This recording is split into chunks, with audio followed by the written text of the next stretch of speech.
Hey everyone, and welcome to another episode of our duotone wing and foiling tech talks. Today I'm standing here with the man who does the magic on all our duotone wings, Mr. Ken Winner. Very happy to have you in the talk. And we're standing here with the Unit 5th generation, the Unit 25, with 3 different models. So Ken, what was the goal with these wings? What have we improved? What have you been working on? Maybe first, in terms of design work on the wing itself. Well, our number one goal with the new unit was to make it a little more stable when it's flagging, when a surfer is riding the wing on a wave, or when someone is downwinding and holding the wing by the handle and just trailing it behind. We wanted it to be more stable in a lateral direction, in like a yaw and roll direction. And we achieved that in part by flattening out the center of the canopy a little and reducing some of the canopy tension and stiffening the handle. So those were our main goals. Another major goal with the unit was to improve our handle. So now we have a handle that has what we call a pistol grip in the front. It's easy to hold the handle like a pistol, and whether you want to use a boom or 2 handles, you have the same convenience and comfort. One of the really important features of this handle is the fact that it's smooth everywhere. It's very sort of ergonomically agreeable, and there are no sharp edges or corners to bump your hand against. That is one of the things I really love. I mean, we just went straight into the handle situation. I must say, personally, riding these just now here on Maui during the shoot, I really love the new handles. Love the new boom. That's pretty much the feedback from everyone here. And you mentioned one small detail which is very important for a surf wing, the leading edge handle. It's a small thing in the end. It looks like there's not much work on it, but I feel that makes quite a difference to the feel once you're on the wave. Right? One thing we're always fighting when we're improving wings, we're always fighting the tendency to make things heavier, because you can always make things better and heavier. It's hard to make things better and not heavier. And with this handle, we sort of gradually improved the stiffness of it over time, partly because we didn't want to make it heavier. And having a lot of weight in the very front of the wing is a bad thing. You don't want a bunch of weight in the front. But with this handle, we were able to improve the stiffness quite a bit and add a negligible amount of weight to it. And the same applies with the handles. The handles are ergonomically much better than the old ones, but the difference in weight when you have a boom is pretty amazingly slight. In fact, the boom is lighter than 2 handles combined. So your personal preference would be the boom? You know, when we started 6 years ago with wings, I thought the boom was the way to go, and now it turns out most people in the business and most of the good riders are preferring booms. So it's a very strong trend. It's lighter and it's more intuitive to have a boom. Funnily, we've had 2 models over the last few years, which is a Unit and a Slick. Unit with the handles, Slick with a boom. Unit is the best-selling wing on the market by far. It's a very popular model, so I guess with this edition that you have the options now to get a boom or to decide between boom or handles will make this wing even more popular. So it's really a big all-rounder step for this new unit.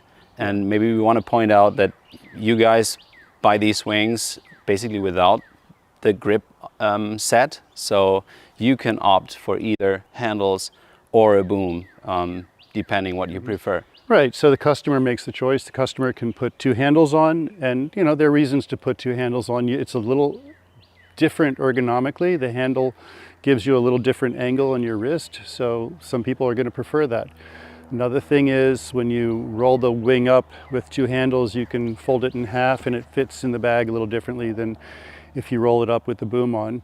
So, you know, some people will prefer one, others will prefer the other, and I'm really happy that we can give both in the same wing. obviously, there is an option in the new bags. So there is an extension. If you want to leave your boom mounted, you don't need to be scared that you always need to take your boom off. The bag has that extension, is long enough to place both options.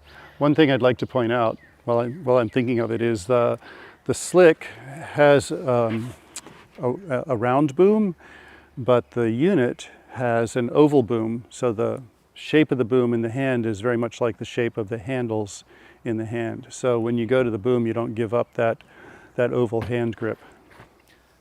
In terms of just plain riding sensation, because you do a lot of testing going outside, going upwind, going downwind, you're doing tons of prototypes to fine-tune that sweet spot for front hand, back hand, having the draft position really locked in and really nice. How do you think does the new unit feel compared to the old one in that regard? Yeah, the new unit has more grunt. It has more sort of low-end power. It's easier to pump up onto foil, and then once you're going, the power is always there if you want it to be there. If you're sailing along and you run into a lull, you still have power in the wing. If you're sailing along and you run into a gust, you can sheet out lightly and handle the gust with no problem. And so that's one of the things that's really important to us. We like to have consistent power delivery and a really good low end. At the same time, one of the risks you have when you build a wing with low end is you risk all of the power moving back here in a gust, and we avoid that. We come to the edge of that, but we don't go past that line to where the power goes back in a gust. Another thing we like is we used to really be happy with wings that were always lifting when you were luffing them, but we backed off on that a little bit, so we try to keep them neutral so that when you're luffing through a tack or luffing on a wave, the wing is pretty neutral, not dropping and not lifting heavily, but staying right about where you don't have any major pressure up or down on your hand. Okay, so yeah, I personally must say they feel just really balanced, really neutral, and as you said, just a bit more of that direct power that some people might thought that could be improved from 24. So really great job on that. You're holding the original here. How many, you always go through the alphabet, how many protos have you been doing on the major development size? Yeah, I haven't counted. We've done a lot of different prototypes in a lot of different sizes. Yeah, I remember once you sent me one that was number 4.0 M. Right. So we went to M-2 on the 4 meter sizes, but we also had to do several 6s, several 5s, several 3s. So we've had to do quite a few prototypes. Tons of work, and this was only on the original.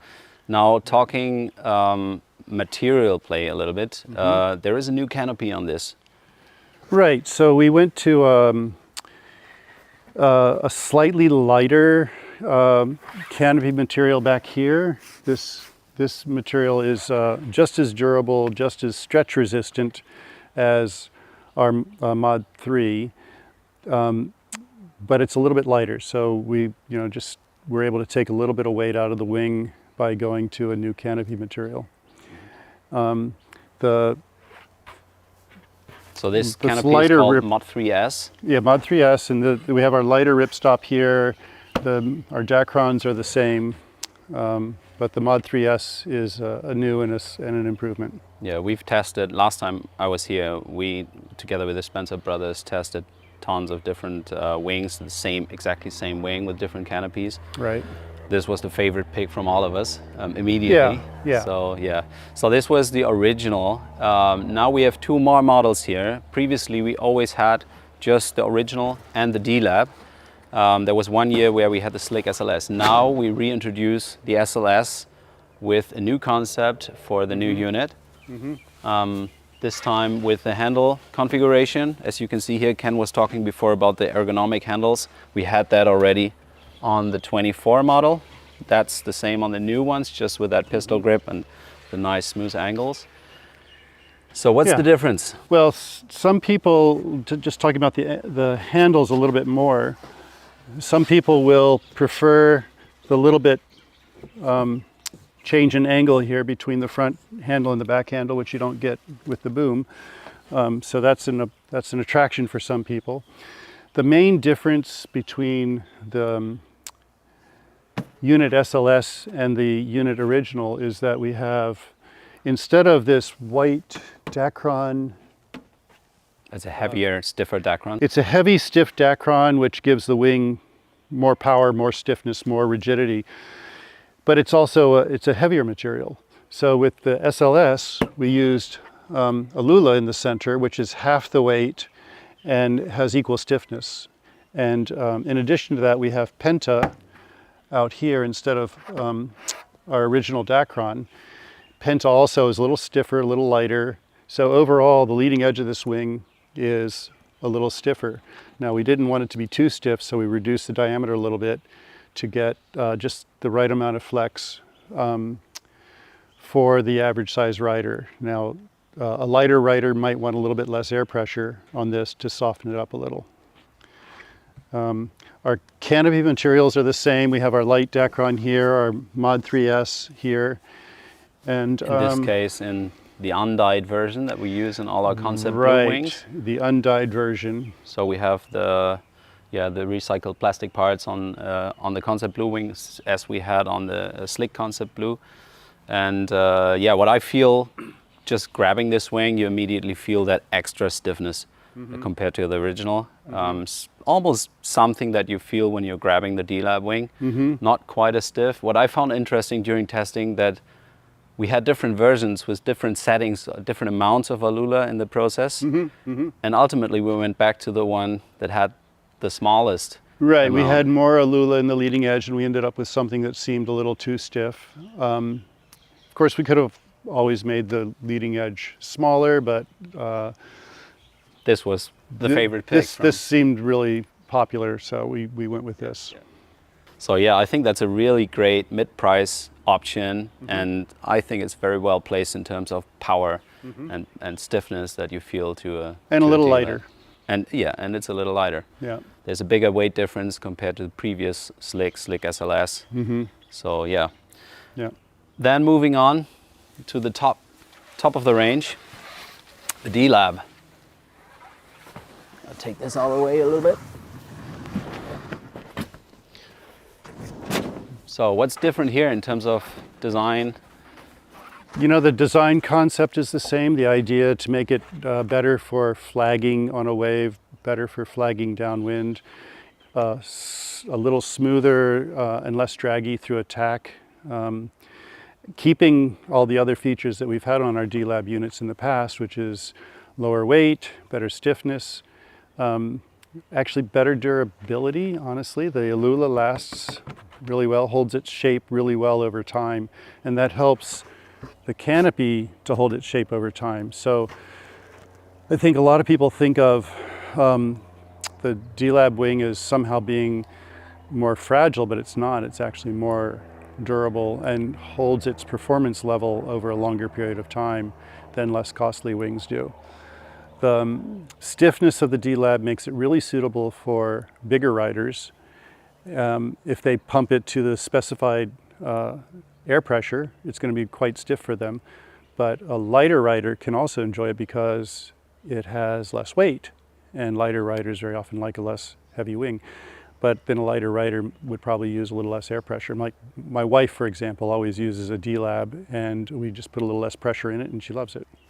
That's what I do for my kid. Yeah. Just give it 1 or 2 psi less, especially on a gruntier wing like the D-Lab or Right. or the SLS. Yes. Yeah, and one thing about the D-Lab is it's designed to be more high-end oriented, so it's faster. It handles big wind gusts really, really well, and for the discriminating rider, it's a really good choice. So that's even more reduced in diameter. The most slippery wing. Yeah, I guess. most slippery ring. The fastest option we have in the range. So if you want to do a race, that's definitely your pick. Yes. When we did this last test on direct comparison 1-to-1, that's where I found like it's The stiffness is like with the SLS, feels almost like a D-lab, but then when you pick the D-lab, it's like significantly lighter. And then it also flags like amazingly well on the wave due to that lighter wing. Yeah, one thing we've noticed with testing different wings for flagging ability is, the lighter the wing, the better. Obviously, yeah. Because it has less inertia. When it starts to get out of shape, it comes back into shape very easily because it's lighter. All right, also the D-lab with the new MOD3 S, all the wings. So I think this will continue to be the most popular wing out there No doubt. now in all three construction technology levels that we are offering. So yeah, thanks Ken. Sure. That was, I think, a nice overview of the wing range with a few extra infos. If you guys have any comments, just leave it below and hit that like button if you like this sort of content. Obviously, there is more tech talks that you should check out. So I hope to see you in one of the next ones.